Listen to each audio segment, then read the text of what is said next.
நேயர்கள் அனைவருக்கும் இனிமையான வணக்கங்கள் மற்றும் சங்க பலகையின் ஓர் அங்கமாகிய சந்திப்பு நிகழ்ச்சியின் வாயிலாக இன்றைய தினமும் உங்கள் அனைவரையும் சந்திப்பதில் மிக்க மகிழ்ச்சி.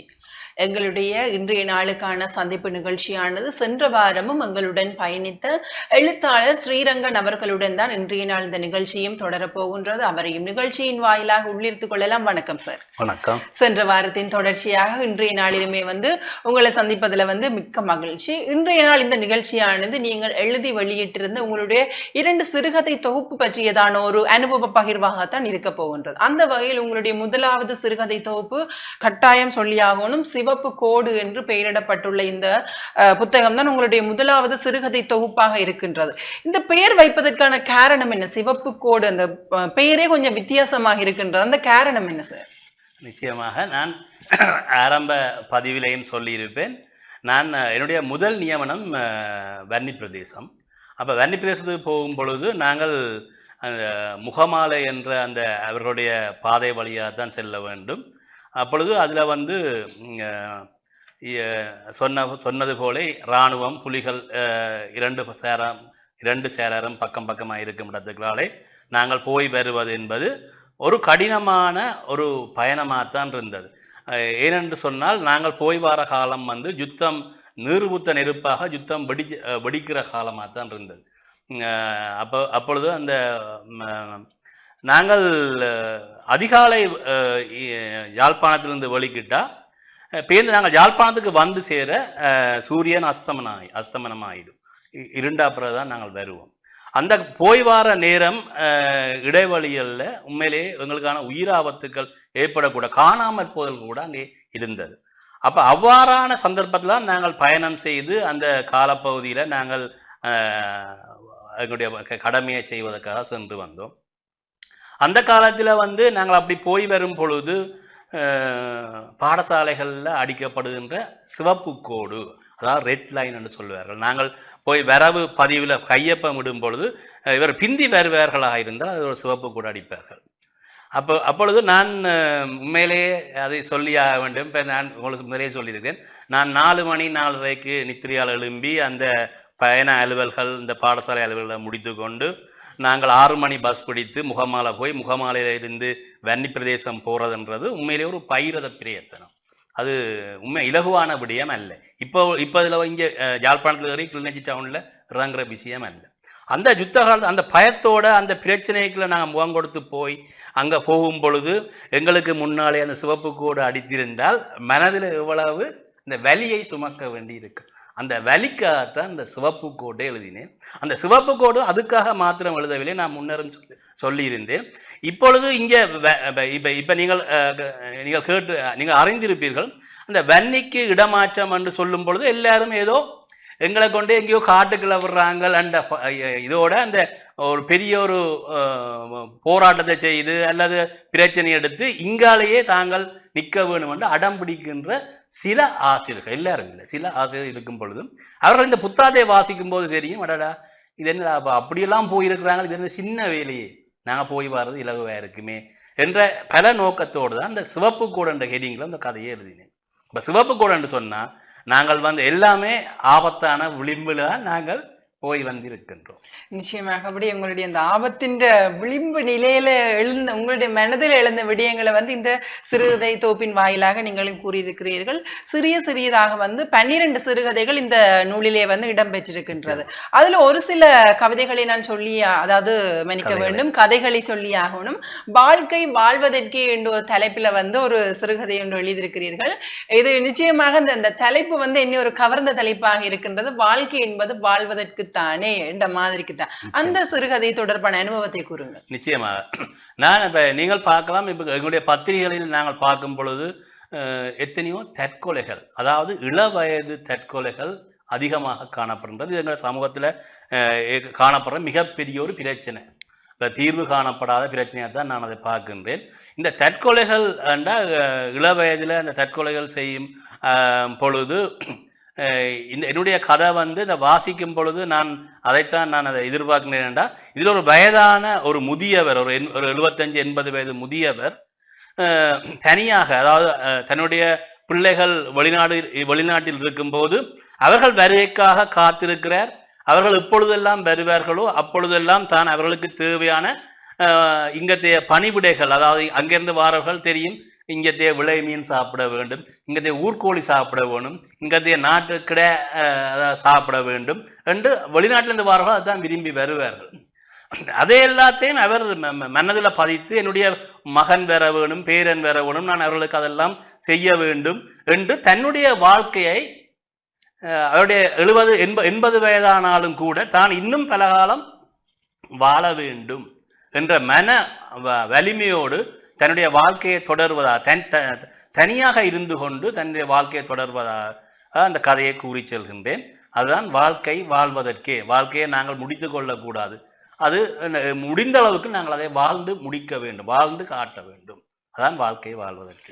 நிச்சயமாக இந்த கருத்தையுமே எங்களுடைய இந்த தற்போது இருக்கின்ற இளம் சந்ததியினர் கேட்டுக்கொள்ளணும் என்று நான் நிச்சயமாக நினைக்கின்றேன். என்று சொன்னால் அவர்கள் இப்ப எதையுமே இந்த தாங்குகின்ற சக்தி அவர்களுக்கு இல்லை என்றுதான் நான் நினைக்கின்றேன். நிச்சயமாக அந்த ஒரு பருவத்துலதான் நாங்களுமே இருக்கின்றோம். இருந்தாலுமே கூட அந்த காலத்தில் இருந்தவர்களெல்லாம் குறிப்பாக நீங்க இப்ப இந்த ஆசிரியர் பணி தொடர்பாக சொல்லியர்களே இவ்வளவு பிரச்சனைகளையும் தாண்டி உங்களுடைய பணியை அந்த பிரதேசத்திலே சென்று ஆற்றியிருக்கிறீர்கள். ஆனால் இப்போ இருக்கிற அதனை ஏற்றுக்கொள்வார்களா என்று தெரியவில்லை. நீங்க சொல்லது போல எனக்கு ஏதோ காட்டுக்குள்ள கொண்டு விடுமா போலதான் இப்ப பலருமே யோசிக்கிறார்கள்.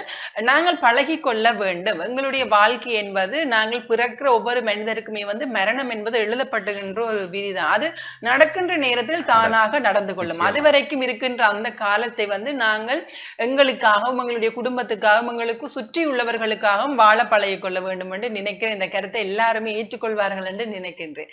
சரி, அப்படியே சார் உங்களுடைய மற்ற புத்தகத்தை நான் சொல்லி ஆகணும்.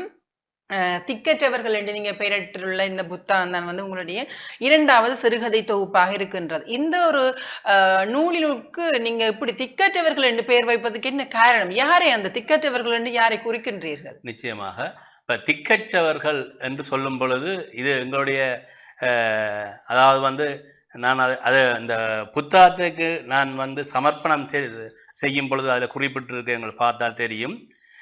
ஈழ விடுதலைக்காக இந்த போராட்டத்தில் ஏதோ ஒரு வகையில் இணைந்து இப்பொழுது எதுவுமற்ற நிலையில், நாங்கள் எதுவுமற்ற நிலையில் எல்லாவற்றையும் இழந்து நாளை எப்படி எங்களுடைய வாழ்க்கை போகுமோ என்று தெரியாது இருக்கின்ற இந்த ஏதோ ஒரு வழியில இந்த விடுதலை போராட்டத்தில் இணைந்து இப்பொழுது இருப்பவர்கள் தான், நிற்கதியாக இருப்பவர்கள் தான் திக்கற்றவர்கள். அவர்கள் ஒரு போராளிகளாக இருக்கலாம், அல்லது இந்த போராட்டத்தில் இணைந்து பயணித்தவர்களாக இருக்கலாம், யாராகவும் இருக்கலாம். அவர்கள் திக்கற்றவர்கள். ஏனென்றால் ஏதோ ஒரு நோக்கத்துக்காக நாங்கள் இறங்கினாங்கள், ஆனால் அந்த நோக்கமும் நிறைவேறல. நாங்கள் எல்லாத்தையும் இழந்து நிற்கின்றோம். உயிரை இழந்து, சொத்தை இழந்து, உடைமையை இழந்து, எங்களுடைய கல்வியை இழந்து, அப்படி அதாவது சொன்னா எத்தனையோ பேர் இப்பொழுது ஒரு வைத்தியராக இருக்கலாம், அல்லது பொறியியலாளராக இருக்கலாம், அல்லது ஒரு நல்ல நிலைக்கு போயிருக்கலாம். அப்படியெல்லாம் இல்லாம அடுத்த கட்டம் என்ன செய்யறன்னு தெரியாத கட்டத்துல எத்தனையோ பேர் இருக்கிறார்கள். அவர்கள் இளமறைவாக இருக்கிறார்கள். அவர்கள் தான் திக்கற்றவர்கள். அப்ப அவர்களை மையமாக வைத்துத்தான் நான் இந்த திக்கற்றவர்கள் என்று சொல்லி கதை எழுதினேன். அவ்வாறாக இந்த சிறுகதை தொகுப்பிலேயுமே கூட 12 சிறுகதைகளை உள்ளடக்கி இருக்கிறீர்கள். அதில் முதலாவது சிறுகதை அப்பாவின் மனசு என்று போட்டிருக்கிறீர்கள். அப்பா என்றாலே எல்லாருக்குமே அவர் ஒரு முதலாவது எங்களுடைய முன்மாதிரி என்று சொல்லலாம். வாழ்க்கையில இருக்கின்ற பிள்ளைகள் எல்லோருக்கும் முதலாவது முன்மாதிரி அப்பா தான். அப்பாவுக்கு அடுத்தது அம்மாவை கூறிக்கொள்வார்கள். அப்படி நீங்கள் அப்பாவின் மனசு என்று பெயரிட்டு இந்த முதலாவது சிறுகதையை எழுதியமைக்கு என்ன காரணம்? அதை யாருக்கு நீங்க சமர்ப்பணம் எழுதியிருக்கிறீர்கள்? நிச்சயமாக உண்மையிலே என்னுடைய சிறுகதைகள் நான் பெரும்பாலும் என்று சொல்லும் பொழுது நான் முற்றுமுழுதாக சொல்லாடி பெரும்பாலான சிறுகதைகள் நான் கண்டவைகள், அனுபவித்தவைகள், கேட்டவைகள், உணர்ந்தவைகளை வைத்துதான் எழுதுகின்றேன். அப்ப எதுவும் இந்த கற்பனைக்காக நான் கதை எழுத போகவில்லை. இந்த அப்பாவின் மனசு என்பது என்ன மாதிரின்னு சொன்னா, எங்களுடைய இப்ப இங்கே பல முதியவர்கள் தனியாக இருக்கிறார்கள், தங்களுடைய வாழ்க்கையை தனியாக ஓட்டி கொண்டிருக்கிறார்கள். பிள்ளைகளை பாதுகாப்பதற்காக வெளிநாடுகளுக்கு, புலம்பெயர் தேசங்களுக்கு அனுப்பிவிட்டு இங்கே தன்னந்தனியாக இருக்கும் முதியவர்கள், வயதானவர்கள், பெற்றோர்கள் இருக்கும் பொழுது அவர்களுக்கு ஒரே சந்தோஷம், இது என்னுடைய நிலம், இது என்னுடைய வீடு, இது என்னுடைய அதிலே பச்சை தண்ணி குடிச்சிட்டாவது நான் இதில்தான் என்னுடைய சாவு இதெல்லாம் போக வேணும் என்று அந்த மண்ணிலே என்னுடைய உடல் உயிர் போகணும் என்று விரும்புகிறவர்களான் இவர்கள். ஏனென்றா இவர்கள் அங்கே போகவில்லை, எங்கே புலம்பெயர் தேசத்துக்கு போகவில்லை. அப்ப இங்கே இருக்கிற அப்பா அவருடைய மனசை புரியாத பிள்ளைகள்.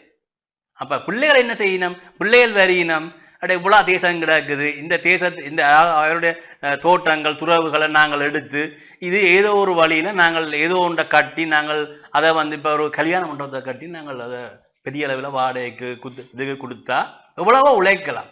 ஆனா அப்பா அப்படி இல்லை. அப்பா யோசிப்பார், இது என்னுடைய நான் வச்ச வேப்பம் மரம், இது நாங்கள் இது துலாமிச்ச கிணறு, அதுதான் அப்பா பார்த்து கொண்டிருப்பார். அப்பா அதெல்லாம் அவருடைய உயிர் அதுக்கெல்லாம் கிடக்கு. அப்ப இவைகள் என்ன செய்யணும்னு சொன்னா அது எல்லாத்தையும் இடிச்சு கொட்டி அவ ஒரு கல்யாண மண்டபத்தை கட்டிட்டு போயிருக்க அப்பா இடிஞ்சு போயிடுவார். ஏன்னு சொன்னா அவருடைய மனசு அதுக்கெல்லாம் இருக்கு.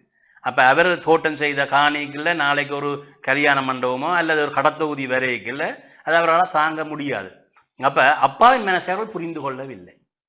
அது சேரப்படுதான் அந்த கதை போகுது. அப்ப அப்பாவின் மனசை புரிந்து கொள்ளாமல் அவருடைய சாவுக்கு அவர்கள் வழிகோலினதா போயிட்டு அவர்கள் யோசிக்கிறார்கள், நாங்கள் இன்னும் பிசினஸ் டெவலப் பண்ணி கொண்டு போவோம் என்று சொல்லி. ஆனா அப்பா இவர்களை வளர்த்தது அந்த தோட்டத்தை வச்சுதான் இவர்களை வளர்த்தது. அதை அவர்கள் புரிந்து கொள்ளவில்லை.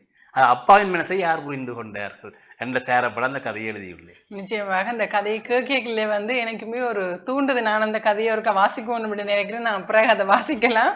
அதே மாதிரிக்கு சார் அடுத்தது அப்படி இந்த சிறுகதை தொகுப்பிலையும் 12 சிறுகதைகளை தொகுப்பாக எழுதியிருக்கிறீர்கள். அதுல இறுதி சிறுகதை திருமணங்கள் சொர்க்கத்தில் நிச்சயிக்கப்படுகின்றது. அந்த தலைப்பை கொஞ்சம் வித்தியாசமாக இருக்கின்ற அந்த ஒரு சிறுகதை தொடர்பான அனுபவத்தை கூறுங்க. திருமணங்கள் சொர்க்கத்தில் நிச்சயிக்கப்படுகின்றது என்றுதான் பெரியோர்கள் சான்றோர்கள் எல்லாம் சொல்வார்கள். என்னன்னு சொன்னா திருமணம் 1000 காலத்து பயிர் என்று சொல்லுவார்கள். அப்ப அதாவது அந்த உறவு தொடர்ச்சியாக நீடிக்கப்பட வேண்டும். ஆனால் இப்ப உள்ள சமூகத்தில் இப்ப உள்ள சந்ததியில் இந்த இளம் சமூகம் அந்த திருமணங்கள்ல நாங்க பார்த்தா திருமணம் முறிவாகத்தான் முடிகின்றது. மனமுறிவு அல்ல விவாகரத்து அங்கே வருகின்றது.